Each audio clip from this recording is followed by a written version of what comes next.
welcome to my channel. This is my first vlog and I'm so excited to film this because ever since I really want to start a vlog. However, I'm too shy and I'm afraid to upload the things that I've filmed before. But right now, there's no turning back, and without further ado, let's get started. So for today's video, it will be an ukay-ukay haul or thrift haul because recently my mom went to Quiapo and I want to share with you guys the things that I got as well as the things that I bought last month. Would you imagine for as low as 10 pesos, makakabili kayo ng magagandang damit sa ukay-ukay at yung iba, branded pa. Actually, I was able to bought one piece of clothes na may tag price na papakita ko sa inyo mamaya. You just really need to be patient enough pag mag-uukay-ukay kayo kasi sobrang daming namimili sa pag-uukay-ukay or sa ukay-ukay. Kasi syempre sobrang mura, sino ba namang hindi mahuhumaling sa pagbili sa ukay-ukay. Patient is a virtue mga besh. Sobrang try and tested ko na yan dito sa pag-uukay-ukay at dahil sa pagtsitsaga ko, mayroong nilaga, and ito yung mga napamili ko. Sobrang dami. So, let's proceed. So, yung uling papakita ko sa inyo yung mga nabili ko na 50 pesos for 3 pieces. The first item, or the first thing that I got is this floral dress. Ayan. Na blue. Sobrang cute nito kasi sobrang comfortable niyang suotin. Tapos, meron siyang pocket sa magkabilang side. The second one is this green dress na straight plain lang siya. Ayan. Gusto ko din to kasi nag-fit siya sa body ko na parang ang sexy kong tignan. And the third one is this red dress that I'm currently wearing right now. Sobrang gusto ko din to kasi nasuot ko to once, tapos parang nag-stand out ako sa crowd. Feeling ko ang ganda-ganda ko nung suot-suot ko to. So, yung susunod ko na may papakita sa inyo is yung mga tigti 10 pesos na mga pantaas na nabili ko. So, the first one that I have here is this orange top. Crop top, I think, ang tawag dito. Ayan. Ang gusto ko dito kasi meron din siyang zipper sa loob na mag-fit sa katawan mo.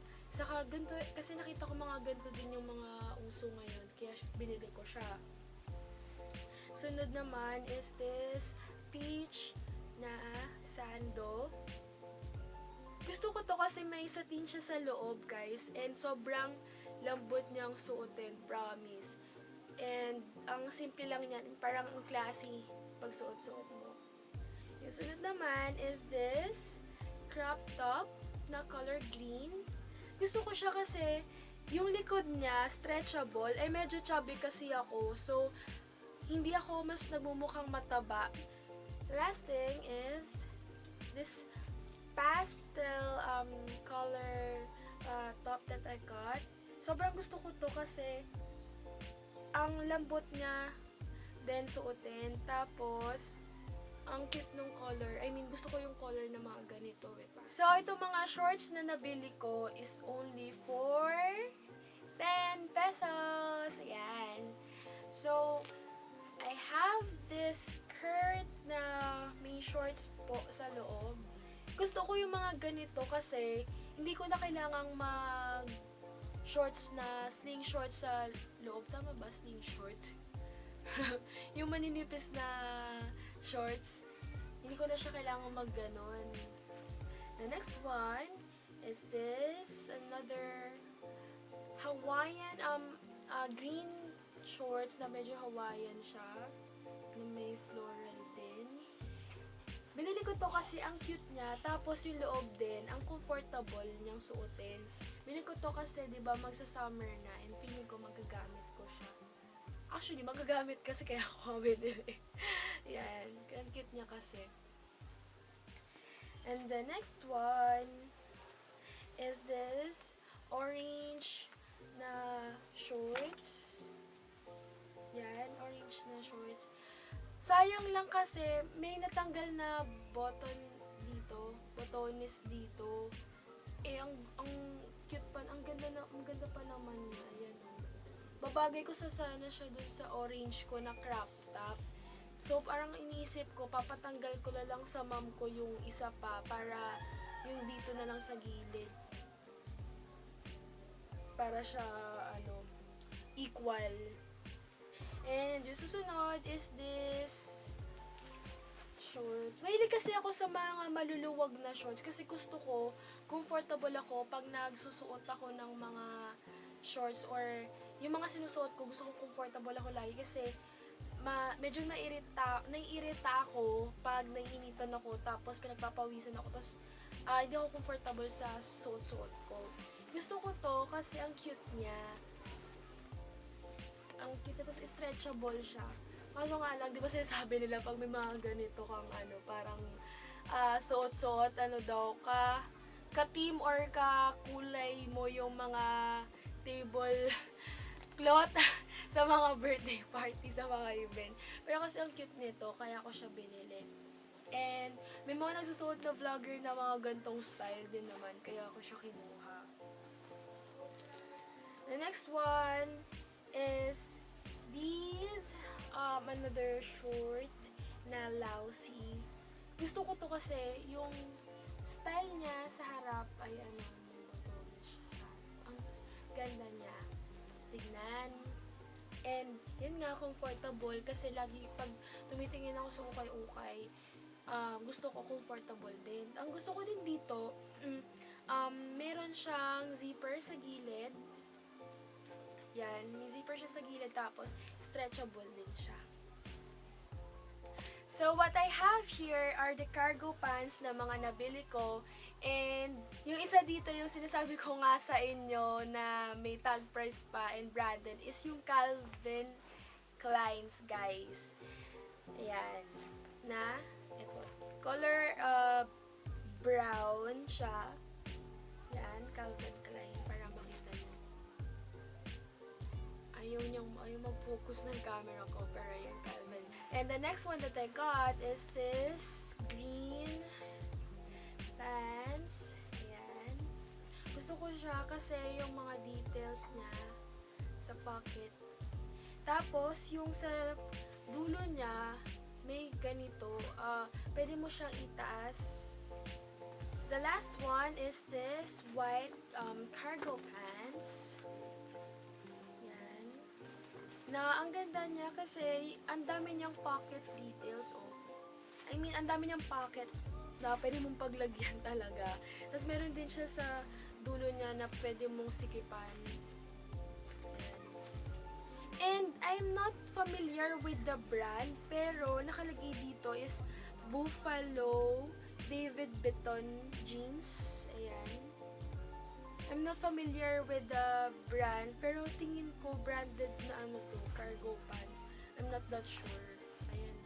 The next thing that I got here is this long sleeves. Ayan. Yung images niya is mga angels and parang si Mama Mary. Ayan.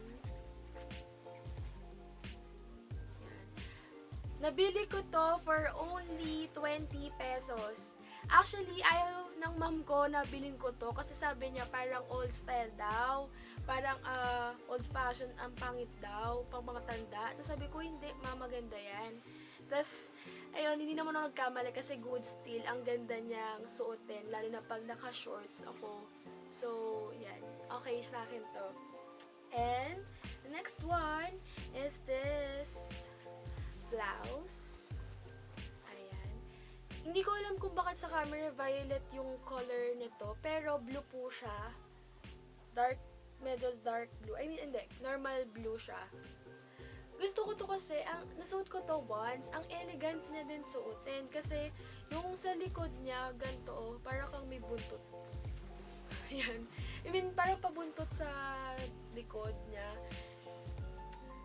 Di ko alam kung sino celebrity, yung parang may ganitong style ng damit. Parang si Marian Rivera, yung mga gantong style. Nabili ko po to for only 25 pesos. I also have one last piece ng dress. Sobrang gustong gusto ko to. Nabili ko to for only 50 pesos. I really love the details kasi ang colorful niya. Tapos, yan o, meron details dito sa mga strap niya. And, feeling ko, ang ganda-ganda nito pag suot-suot mo na. Para kang si, Heart Evangelista. And I mean, ang elegante kasi niya ding tignan. Oh my God, guys! And we're done filming this ukay-ukay or thrift haul. Kung nakaabot kayo hanggang sa part na to, sobrang thank you kasi pinanood nyo ako hanggang dito and I love you guys sobra. It really means a lot to me na nakaabot kayo hanggang dito sa part na to. Dati pinapangarap ko lang na i-upload yung mga na-film ko na before, pero ito na talaga. This is it. This is really is it. Thank you so much guys for watching and sana po nagustuhan niyo tong first vlog ko. If you do, please give me a thumbs up and if you have some suggestions for my upcoming vlogs, please do comment down below and I would really appreciate it. I hope I would see you all again next time to my next vlog. Bye!